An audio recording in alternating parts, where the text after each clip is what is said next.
안녕하십니까. 조선일보경제부의 박사 기자 방현철입니다. 이 시간은 받으면 많이 버는 방현철 박사의 머니머니입니다. 조선일보가 선정한 베스트 애널리스트부터 투자 전략 전문가, 자산운용 전문가, 그리고 증권가의 고수들을 모시는 시간입니다. 이번에는 한 번 더 SK증권의 김영우 리서치 센터장 모시고 이야기를 나눠보도록 하겠습니다. 안녕하세요. 네, 안녕하세요. 예. 김영우입니다. 지난 시간에 저희가 소개시켜드렸듯이 김영우 센터장은 조선일보하고 금융정보업체 FN가이드가 선정한 2021년 베스트 애널리스트 평가에서 반도체, 전기전자, 디스플레이 부문에서 베스트 애널리스트로 선정되셨습니다. 축하드립니다. 감사합니다. 예. 지난 시간에는 저희가 반도체 시장 전망과 투자 전략 이 네. 얘기를 했었는데 오늘은 글로벌 반도체 패권 전쟁이라는 주제로 한번 얘기를 해보도록 하겠습니다.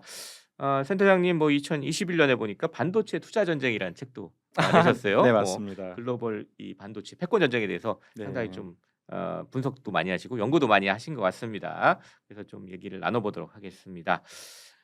일단 이 미국 얘기부터 살짝 먼저 해보죠. 미국이 이제 작년에 바이든 대통령이 이제 취임한 이후에 반도체 기업들 다 불러놓고 백악관에서 반도체는 인프라다, 네. 공격적인 투자가 필요하다, 미국이 반도체를 지배해야 된다, 이러면서 거의 전쟁을 선포하는 이런 걸 했는데 이 미국은 지금 어떤 상황인가요? 네.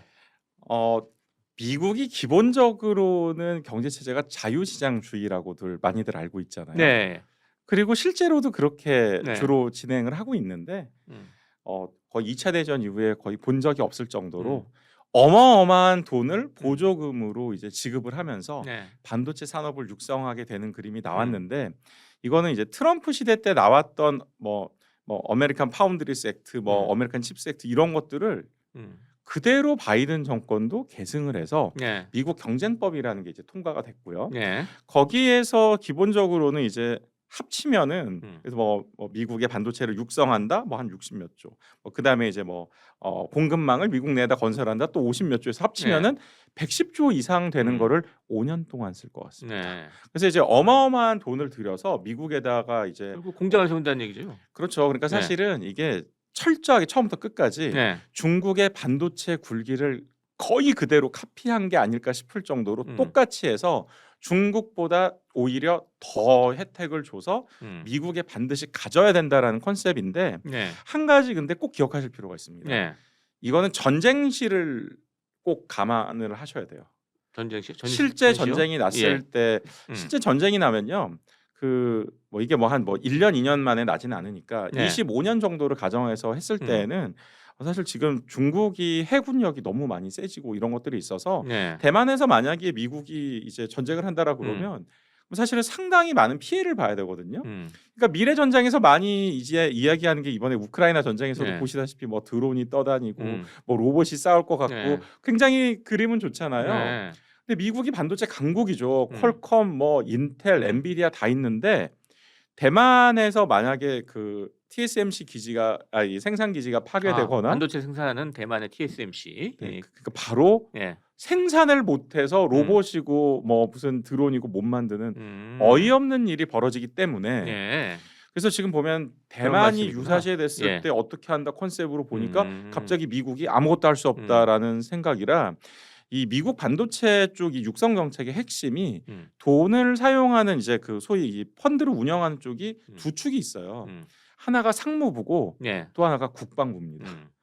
그래서 이제 국방 컨셉에서 이제 다 가져와야 되는 그림이고 그래서 공장도 파운드리 쪽을 일단 된다, 이런 이제 얘기가 나오는군요. 네, 결국. 이제 제일 급한 게 미국이요. 제일 약한 게 뭐냐면 그러니까 제일 센 거는 글로벌 이제 설계 업체는 다 있는데 10나노 밑에서 초정밀하게 만들 수 있는 게 인텔도 없어요. 그러니까 파운드리 중에서 첨단 공정을 갖고 있는 데가 하나도 없으니까 먼저 갖고 오는데 근데 이건 확대될 겁니다. 왜냐하면 메모리 반도체도 마이크론 테크놀로지나 웨스턴 디지털 같은 업체들이 있지만 주로 만드는 데가 일본, 대만, 싱가포르 이런 쪽이에요. 그래서 지금은 파운드리 이야기만 하고 있지만 이건 결국 메모리까지 확대될 거라고 전망을 하고 있습니다. 이거 아무래도 촉발된 게 사실 중국의 반도체 굴기 맞습니다. 그래서 촉발된 것 같은데 중국이 이제 반도체를 열심히 하겠다 했는데 조금 막히는 것 같아요. 중국 쪽은 좀 상황이 어떻습니까? 네, 뭐 일반적인 상황이라면 제가 그냥 뭐 반도체 굴기 잘 안 된다 이렇게 설명을 드리고 싶으나 네. 절대 그렇지 않습니다. 음. 지금 철저하게 망했습니다. 근데 철저하게 망한 이유는 네. 미국이 방해를 했기 때문에 망한 거지 네. 아니었으면 굉장히 잘 될 뻔했거든요. 음. 그래서 지금은 오히려 좀 보면 완전히 그 성공할 만한 걸 만드는데 예를 네. 들어서 D램 지금 만드는 데가 뭐 거의 없잖아요. 네. 근데 CXMT라는 회사가 있긴 있습니다. 음. 근데 수출할 만큼 좋은 회사냐 안 되거든요. 그러니까 거꾸로는 아무리 후진 제품을 만들어도 내수로 활용해 주자라는 컨셉이고 중국 안에서 쓰겠다. 맞습니다. 네. 그래서 지금 투자자들이요. 그러니까 음. 지금 이 CXMT라는 회사가 이제 펀딩을 해서 이제 네. 투자를 하려고 하는데 투자자는 수요처를 직접 투자자로 연결을 시켜줬어요. 그러니까 알리바바, 텐센트, 샤오미, 네. TCL 같은 기업들이 음. 전부 그쪽에 투자자로 들어갔습니다. 음. 그리고 참고로 알리바바나 텐센트나 TCL이 들어간 게 금년 2월이에요. 그래서 결코 포기하지 않았고 여기는 네. 이제 기본적으로 중국 호흡이 깁니다. 그래서 25년까지 최소한의 내수를 충족시킨다는 목표로 진행을 하는 그림이고요. 지금 더 중요한 거는 네. 차량용 반도체가 마리주아 차량용 반도체지 그게 사실 드론에도 쓰이고 로봇에도 쓰이는 거잖아요. 네. 절대로 없으면 안 되는 거기 때문에 오히려 지금 그쪽에 마찬가지로 SMIC 같은 파운드리 업체나 캔세미 같은 업체들한테 엄청난 자본 투자를 퍼부어 주고 있고 제가 보긴 그래서 2, 3년 이내로 이 회사들은 뭐 SMIC는 이미 상장이 돼 있지만 네. 캔세미나 CXMT 같은 회사들은 또 중국 증시에 상장을 하면서 돈을 끌어 모아서 투자를 지속할 것으로 보고 있습니다. 중국도 국가 안보적인 측면에서 그런 그런 거죠. 반도체를 보고 네. 있는 것 같네요. 네. 이게 서로 자체 공급망을 뭐 미국도 만들고 중국도 이렇게 만든다 그러면 유럽도 가만히 있지는 않을 것 같은데요. 네. 지금 유럽이 지금 또 난리인데요. 네. 유럽이 사실 유로피안 유니온으로 묶으면 뭐 유럽 지역 전체도 그렇고 뭐 글로벌하게 뭐 위상은 굉장히 높거든요. 네. 수요도 뭐 굉장히 탄탄하고 그런데 반도체 생산 기준으로 보면요. 글로벌에서 차지하는 비중이 8%밖에 안 됩니다. 네. 뭐 그리고 생각나는 업체도 뭐 잘 없고 뭐 네, 별로 차량용 없어요. 업체나 네. 몇 개 있겠죠. 그래서 미국에서 보는 큰 그림은 결국 인텔을 지금 유럽 쪽에 투입을 해서 네. 유럽에서 지원해주는 지원금을 주로 인텔이 가져가겠다. 예. 예. 이런 그림이 하나가 있고요. 네. 그리고 여기도 결국은 진영 논리가 좀 있기 때문에 네. ST 마이크로나 인피니온 같이 이렇게 뭐 차량용 반도체나 이런 것들 많이 만드는 업체들이 신규로 증설을 할 때 이 첨단 칩을 만드는 공장을 중국에다 안 세우고 서유럽에 짓는 걸로.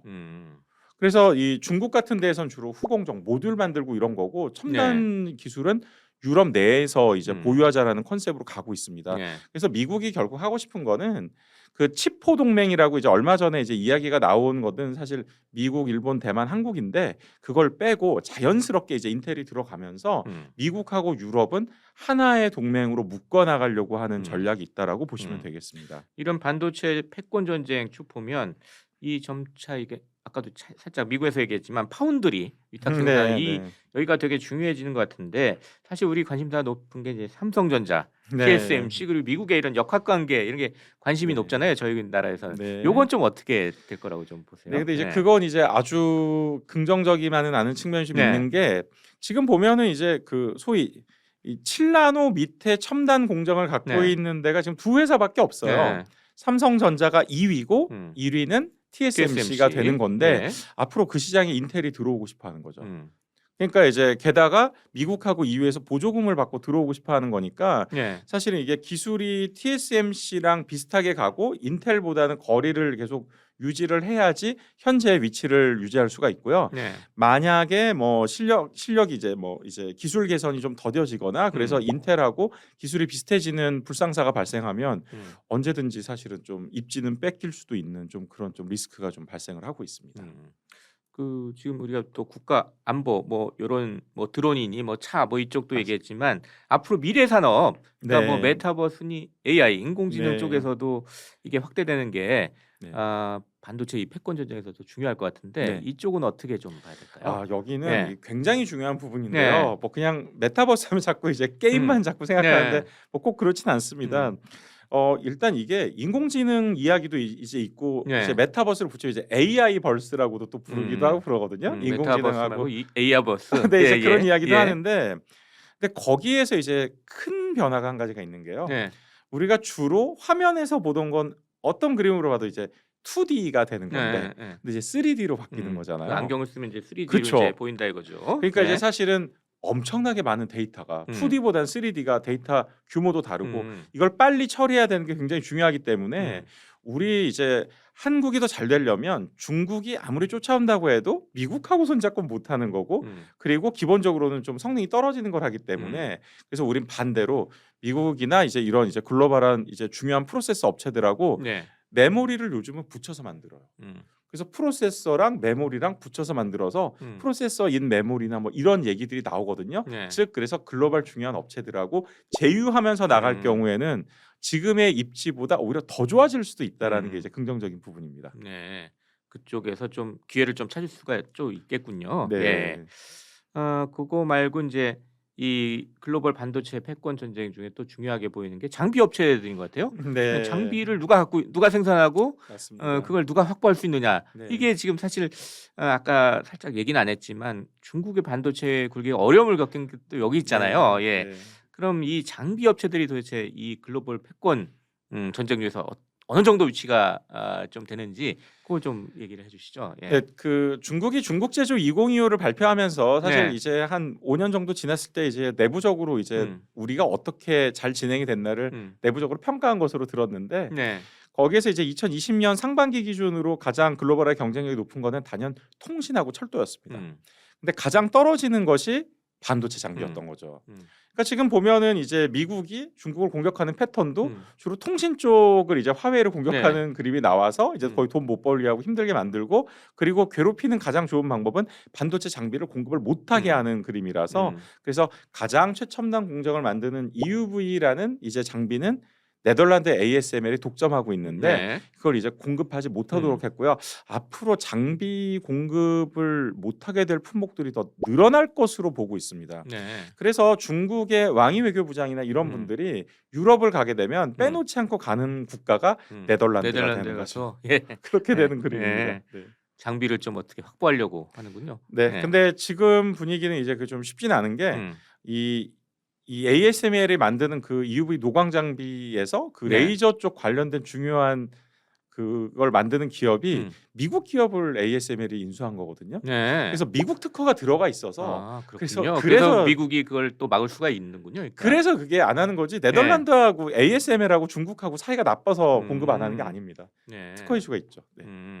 그렇다면 뭐 중국이 자체 내에서 그런 장비를 좀 개발을 하면 될 거 아니에요. 그건 좀 시간이 많이 걸리나요? 네, 그러니까 이제 그 뭐 낸드 같은 경우에 이제 삼성전자하고 이제 뭐 중국하고 차이는 예를 들어 3년이다, 뭐 2년 반, 3년 이렇게 얘기하고 디램 뭐 한 5년 정도 얘기하는데 장비는 네덜란드 ASML하고 비교를 해보면 한 10년? 네, 그 정도가 그러니까 10년 뒤 반도체 세상은 또 완전히 다른 쫓아가기엔 그림이라서 너무 멀리 가 있군요. 그러니까 그래서 빨리 가 있고. 그래서 이런 컴퓨팅 말고 양자 컴퓨팅을 하겠다고 자꾸 얘기하는 거죠. 패러다임을 바꿔보자. 이제 이런 중국에서 의미입니다. 아예 새로운 패러다임으로 네, 가겠다. 맞습니다. 네.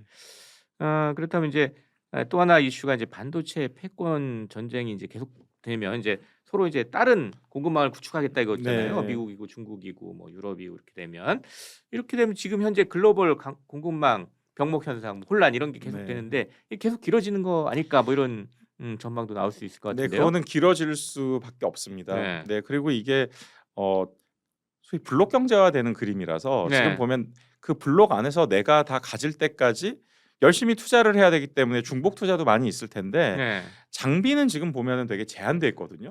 예를 들어 ASML이 만드는 그 장비를 못 가져가면 독점한다는 그거. 그렇죠. 그러니까 지금 보면은 누가 하나 가져가고 누구는 못 가져가고 이런 상태에서 서로 지금 보면은 이 공급망 이슈는 계속 생길 수밖에 없는 게 내가 하나를 구할 수 없으면 다른 걸로 이제 서로 교환을 하든지 딜을 해야 되는 상황이 되니까 서로 사실은 자원의 무기화, 뭐 장비의 무기화, 소재의 무기화 전부 이제 그런 식으로 가서 약간 길어지는 그림은 나올 수밖에 없습니다. 그러면 그 글로벌 반도체 부족 현상 이거 언제쯤이나 좀 해소될 수 있을까요? 네, 일단 23년 상반기까지는 좀 상당히 어려울 것으로 보고 있고요. 네. 23년 하반기에서 24년으로 넘어가는 음. 시점이 좀 완화될 가능성이 높다고 보고 있는데 음. 아직은 많이 뭐 여러 가지 소재 뭐 부족 이런 거 얘기 들었지만 네. 앞으로는 이제 웨이퍼 공급 부족 이야기를 많이 듣게 되실 건데 아무리 그 설비를 다 깔아놔도요 웨이퍼가 없으면 반도체를 만들 수가 없기 때문에 23년 상반기까지는 기본적으로는 이게 다소 완화될 수는 있어도 공급 부족이 풀릴 수는 없다로 네. 보고 있고 역설적으로 그럼 웨이퍼 공급하는 업체들은 신규 공장이 언제 주로 돌아가요? 하면 이제 23년 하반기에서 24년도에 돌아가면서 이제 수급이 좀 맞춰지면서 네. 이제 공급 부족 현상이 좀 완화될 것으로 보고 네. 있습니다. 이 웨이퍼 쪽은 왜 부족 현상이 오게 되는 건가요? 이건 좀 이제 그 중국 쪽이나 이런데 뭐 이제 뭐 여러 가지 얘기가 있지만 사실은 네. 중국이 반도체 웨이퍼를 못 만들어요. 음. 태양광용 웨이퍼를 잘 만드는 거지. 근데 그 두 개가 다르거든요. 그래서 웨이퍼가 비슷할 달라요? 거, 예. 제가 듣기로는 그 비슷하다고 제가 같은 들었는데. 실리콘으로 예. 만드는데 예. 이게 순도가 99.9%냐 음. 아니면 99.9999999%냐 뭐 네. 이런 식으로 해서 순도 차이가 있어가지고 이걸 글로벌하게 만드는 기업들이 몇 개가 없는데 네. 하필이면 가장 보수적인 일본 기업인 시네츠가 1위고 네. 2위가 썸코라는 또 일본 기업입니다. 핵심적인 것도 다 일본에 가 있군요, 이게. 네, 뭐 지금 뭐 일본 소재가 없으면은 뭐 공장 가동은 상당히 불가능하죠. 네. 어렵군요. 예. 그건 사실입니다. 예. 네. 그러다 보니까 그게 이제 어떤 웨이퍼 공급에 어떤 문제를 일으키나요? 네, 그러니까 이제 기본적으로 보수적인 투자를 하는 건데 음. 그 웨이퍼 공급 부족이라는 게요. 사실은 2006년부터 제가 지금까지 트래킹을 하고 있는데 네. 이때까지 중에서 공급 부족 사태가 터진 적이 뭐 지금 아직은 한 번밖에 없고 앞으로 한 번 더 터지면 두 번 정도인데 네. 한 번이 메모리 슈퍼 사이클 때 공급 부족이 나왔고요. 지금이 파운드리 슈퍼 사이클이에요. 그래서 서로 열심히 만들려고 난리를 치고 있는데 지금 네. 장비는 늘어나는데 이 웨이퍼 업체들은 일본 기업들이 인류인데 굉장히 극보수적으로 가니까 보수적으로 투자를 하고 있어서. 그래서 심지어는 지난해 이제 투자 결정이 났는데 향후 5년간의 물건을 계약을 해야지 그래야지 공장을 짓겠다고 해서 네. 그 어렵네요. 네. 수요가 다 확보된 상태에서 투자가 진행이 시작이 됐습니다. 그래서 23년 9월 정도 돼야지 그 공장이 돌아가게 될 것 같습니다. 그러니까 글로벌 반도체 부족에 또 그 웨이퍼 부족 현상도 우리가 고려를 해야 되겠네요. 아니 그러니까. 뭐 사실 네. 15, 16년 동안 뭐 사실 공급 부족이 심각하게 일어난 일이 거의 없으니까 네. 아무도 신경 쓸 일이 없었는데 이것도 없어? 네, 그런 상황입니다. 네. 그렇다면 이런 글로벌 반도체 패권 전쟁 그 와중에서 지금 네. 투자자들이 주목해야 되는 투자 아이디어 네. 이건 어떻게 좀 찾아볼 수 있을까요? 근데 좀 편안하게 생각하면 글로벌하게 D램도 독점이 아니고 CPU도 독점이 아닌데 이 반도체 장비 중에 핵심인 노광 장비를 하고 있는 EUV 노광 장비를 하고 있는 ASML은 독점입니다. 네. 그러니까 주가가 빠지는 모양이 있을 때는 이런 회사들을 모아놓는 게 굉장히 어찌 보면 결국 독점 기업 모아놓는 게 제일 좋다라고 생각을 하고 있고요. 네. 그리고 이제 아주 솔직히 지금 보면은 반도체 기술이 가장 눈에 띄게 좋아지는 회사가 애플입니다. 애플이요? 애플이 하고 있는 애플 실리콘 이제 다 자기들만 쓰고 있는 전용 칩인데 네. 이게 좀 성능이 지금 너무 많이 좋아져서 나중에 메타버스 하더라도 사실 애플 그리고 지금 반도체 설계 능력 쪽에서도 사실은 굉장히 애플 쪽이기 때문에 애플 쪽이 지금 반도체 쪽으로 봐선 가장 치고 나가고 있고 네. 그 외에 볼만한 거는 오히려 인텔이나 AMD보다 요즘 역시 좀 많이 조정은 받았지만 이제 또 엔비디아 같은 회사들도 네. 글로벌에 굉장히 주목을 받을 수밖에 없다고 보고 있고요. 부수적으로 이제 뭐 그쪽이 이제 글로벌이고 한국에서 본다라고 할 때는 네. 역시 메모리 사이클을 볼 수밖에 없고 메모리 반도체도 지금 전쟁만 아니었으면 지금 이거보다 상황이 훨씬 좋았을 텐데 너무 지금 이제 전쟁까지 터져서 그런 거기 때문에 결국 정상화의 과정을 거칠 거라고 보고 있어서 네. 금년 하반기와 내년 상반기를 볼 때는 역시 삼성전자 그리고 하이닉스를 가지고 계시는 것도 참 좋지 않을까라고 생각을 하고 있습니다. 예. 그래서 저희 이번 시간에는 글로벌 반도체 패권 전쟁 미국, 중국 심지어 거의 유럽 또 네. 일본까지 해서 쭉 다 보면서 어떤 투자 아이디어를 좀 우리가 찾을 수 있는지 그것에 대해서 얘기를 해봤습니다. 자, 그러면 이제 저희 시청자 구독자 여러분께 마무리 인사 짧게 부탁드리겠습니다. 네. 지금 보면은 3차 세계대전에 대한 이야기는 참 많이 하면서 4차 산업혁명에 대한 비전이 많이 약해진 것 같습니다. 근데 결코 그렇지 않고요. 4차 산업혁명의 중심에는 결국 반도체가 있을 수밖에 없는 거죠. 그래서 우리 많은 투자자들, 우리 구독자 여러분들께서도 한국의 반도체 미래를 믿으시고 또 이제 멋진 투자를 하시기를 기원하도록 하겠습니다. 예, 오늘 좋은 말씀 해주셔서 감사합니다. 지금까지 함께해 주신 SK증권의 김영우 리서치센터장 그리고 저는 조선일보 경제부의 박사기자 방현철이었습니다. 그럼 다음 시간에 또 뵙도록 하겠습니다. 감사합니다.